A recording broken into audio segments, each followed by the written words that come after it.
I started drinking when I was 13. Not just on holidays, but seriously, because I didn't know how to numb the pain, didn't know where to find help. Honestly, I didn't even know how to live any other way because all the teenagers around me were literally drinking themselves into oblivion. There was no dawn, no light at the end of the tunnel. And only by the time I turned 30, when I hit rock bottom, did I realize that something was wrong, that it was time to make a change. I'll be honest, my childhood was psychologically dark.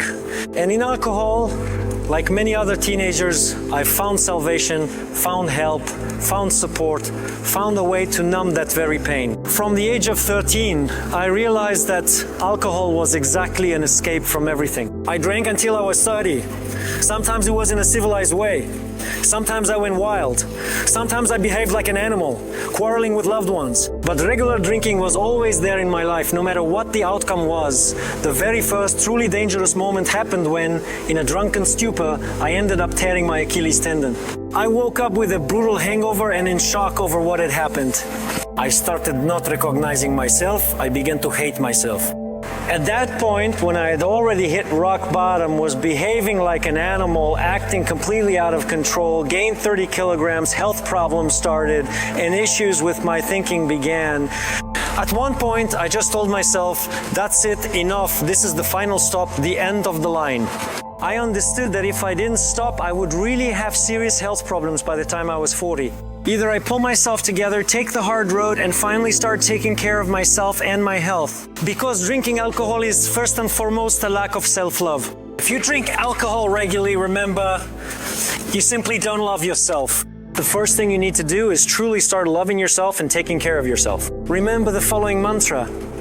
You need to become your own mother, father, and grandmother, the one who takes care of you, comforts you, and loves you. You have to embody all of that within yourself.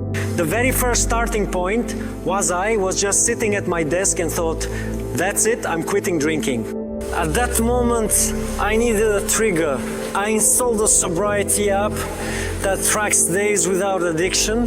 Right now, I'm not a big fan of such apps, but as a starting point, they're actually pretty good because during the first 6 months, when I was counting those days, I went through intense cravings whenever I saw people sitting in restaurants and cafes with frosty glasses filled with beer or wine.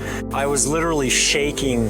I couldn't stand it. It felt I was on the verge of relapsing. And at one point, I did something that at first glance seemed completely illogical. After that, I realized treatment for alcoholism must be individual for everyone because overcoming it is mainly about thoughts, mindset, and psychotherapy. But I intuitively found my own path. I decided, if I'm shaking this much, let me at least try a glass of champagne. Let's see if I relapse and go on a binge, so be it. That would mean I'm just a weak-willed person who can't pull myself together or muster any willpower in this life. And I allowed myself to have a glass of champagne. I remember it was September in a restaurant. What do you think? That glass of champagne was so unappealing to me, it was hard for me to drink. I could literally feel I was drinking some kind of toxin.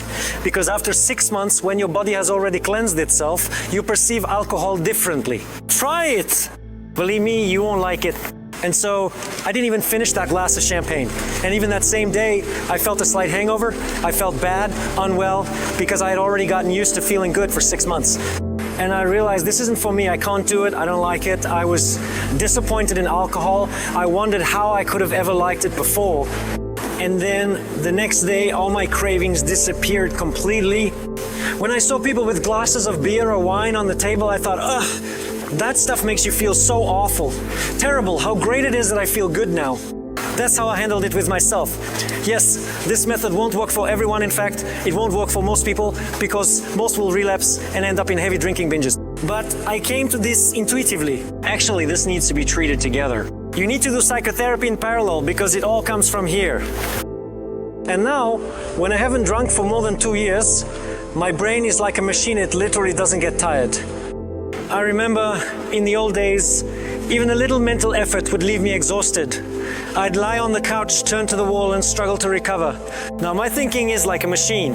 Ideas are generated at the speed of sound. Alcohol totally clouds your mind. When you drink alcohol even once a week, that's not really you. That's not your real thinking. Alcohol utterly destroys your potential. At this point, I don't even know where the alcohol is in the store. Seriously. Remember, alcohol dulls your brain, destroys your thinking, and your goals become blurry. I'm not saying you should never drink. No! But until you've made something of yourself, until you've achieved what you're striving for, until you've started living the life you want, you have no right to drink alcohol. Otherwise, you're your own worst enemy, especially if you have any financial issues, problems, or unmet needs. I remember that familiar illusion. You have a drink, and it creates the impression that everything in life is pretty good.